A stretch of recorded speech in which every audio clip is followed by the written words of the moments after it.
before I get into this video, there's something I want to talk about. Now, for the longest time, you guys have been asking me for a face reveal.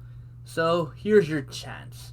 If you guys want a face reveal from me, you guys want to see my face, here's what you have to do. Get this channel, the Mr. Mediocre channel, to 5K subs by the end of the year. But wait, there's more. You also have to get Views of Phoenix's channel to 1K subs by the end of the year. Not only that, you have to get my second channel, L Sticky's Lair, to 1K by the end of the year. And the last thing, you have to get Broad Entertainment, our podcast channel, to 1K subscribers by the end of the year. Now, is it hard? Absolutely. Is it doable? Yeah. I mean, I got 5K subs. Most of my videos average a lot of views. So if every one of you guys goes and subs to those channels, and if you haven't done so already, sub to this channel. I mean, if you're watching this, why aren't you subbed? But yeah, go sub to those channels. Now, at the top of the description, there's going to be a link tree. Click on that link, and in that link tree is going to be a link to every single one of those channels, just to make it really easy for you guys to sub to all these channels. So get me to 5K and get the other 3 channels to 1K. If you guys do that before the end of the year, you got like around 4 months, a little bit more than 4 months. It's doable. Y'all get a face reveal. So yeah, I'm giving you guys a chance to get a face reveal. I know I've always said, oh, you know, when the Texans win the Super Bowl, but now I'm giving you guys a different route to go about it. Anyways, though, let's get to this topic. And honestly, it's a topic that not many people probably care about, but honestly, I really do care about it, especially considering some people talk mess about my boy Kaimi Fairbairn, and considering that we had a coaching change, and considering that I hate DeAndre Carter. But yeah, we're talking about the Texans Special Teams this season. Now look, the Texans Special Teams, for the longest time, they were complete garbage. Like every year, bottom of the league type of unit. Like every single year, they couldn't cover kicks, punts, and they couldn't get anything, going in our own kicks and punt returns. But everything changed when the Fire Nation attacked. No, but everything changed when Brad Seeley was hired from the Oakland Raiders. He was a very old man, special teams specialist for the longest time. He came in here and completely transformed the Texans' terrible, atrocious, god-awful special teams into not even respectable, a very good special teams units. Like, you would hardly ever see the Texans mess up on special teams unless it was someone like Brennan Scarlett involved, or DeAndre Carter in the playoffs. But like, other than that, like, the Texans special teams has been flawless for the past 2 years. Now, here's where things change. Brad Seeley retired.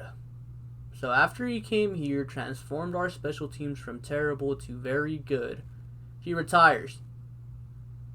Who is his replacement? His replacement is Tracy Smith.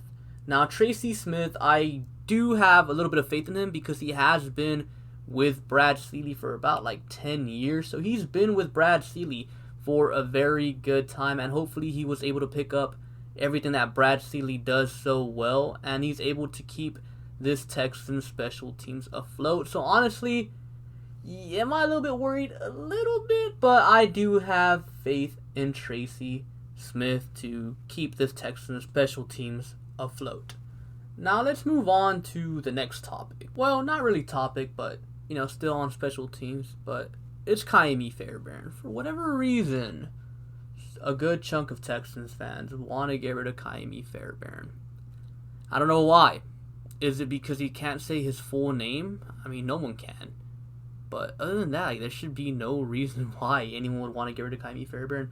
Oh, but Sticky, Sticky, early in the season, Kaimi Fairbairn missed a few field goals. Yes, he missed some field goals. Yes, absolutely, he missed some field goals. But that was only because his holder couldn't get the ball down right.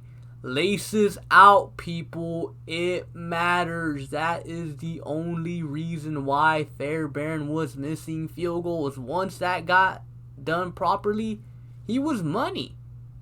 Fairbairn is money. Fairbairn's got ice in his veins, bro. He's got ice in his veins. When's the last time you guys remember Fairbairn missing a clutch kick? Hasn't happened. Hasn't happened. The dude has ice in his veins. He has a strong leg. I don't know why people want to get rid of him. If you get rid of Kaimi Fairbairn, who are you going to bring in to replace him? Roberto Aguayo, who can't even kick a 2-yard field goal? Really? You're going to put this team in a bad spot in the kicking situation when you already have a good kicker? Not everyone can be Justin Tucker. Not everyone's Greg Sirline. Kaimi Fairbairn's a very, very good kicker. There should be absolutely no reason why you guys would want to get rid of him.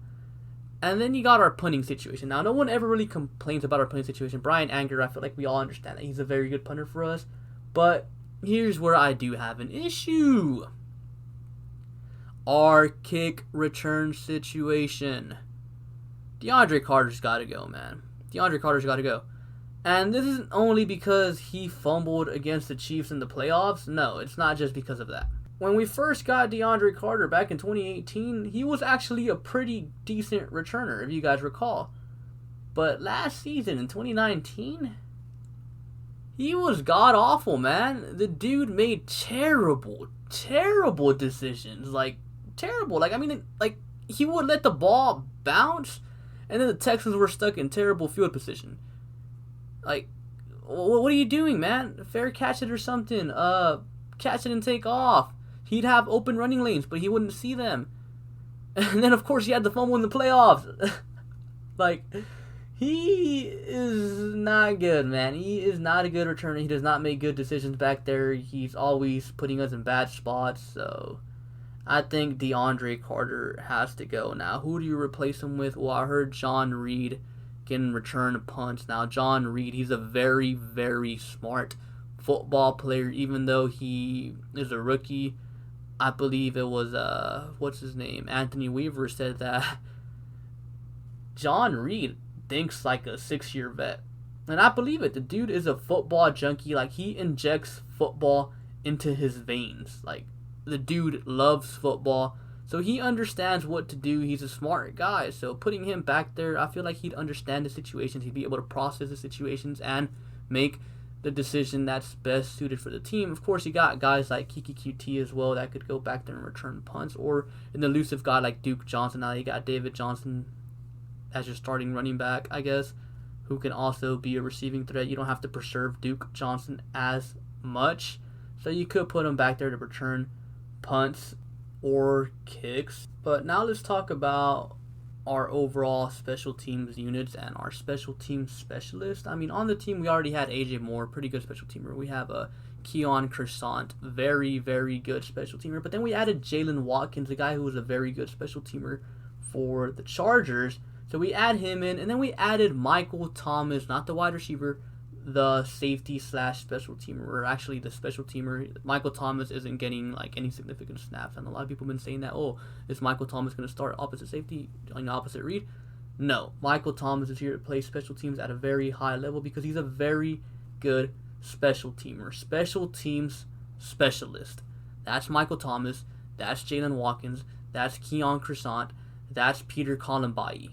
Those guys, special teams specialists, and of course you got Dylan Cole as well, who plays special teams as well at a very, very high level. So you got these special teams specialists. Obviously, with Brad Seeley retiring, there is some concern, but Tracy Smith has 2 new toys to play with on special teams, Jalen Watkins and Michael Thomas. So I do think he's going to be fine. And then, of course, you can't talk about special teams without mentioning, the king of all, the mastermind behind the Texans organization, and I'm pretty sure you guys know where I'm going with this. Mother effing John Weeks! But yeah, I mean, we still got John Weeks, the best long snapper in NFL history, the best Texan in NFL history, the longest tenured Texan in NFL history. You know, just a nice all-around perfect individual, the peak of human evolution, the person we should all aspire to be. You know, we got John Weeks, so we're going to be fine. I'm not all too worried about special teams. I feel like we have some very talented players that it could all work out. Like I said, the only concern, DeAndre Carter, but I do feel like, you know, John Reed can go back there and return punts and kicks for us, and hopefully they release DeAndre Carter or something. But yeah, that's all I have for you guys for today. Comment down below your own opinions on the Texans special teams, and yeah, be sure to like and subscribe. Thank you for watching, and I'll catch you guys later. Peace.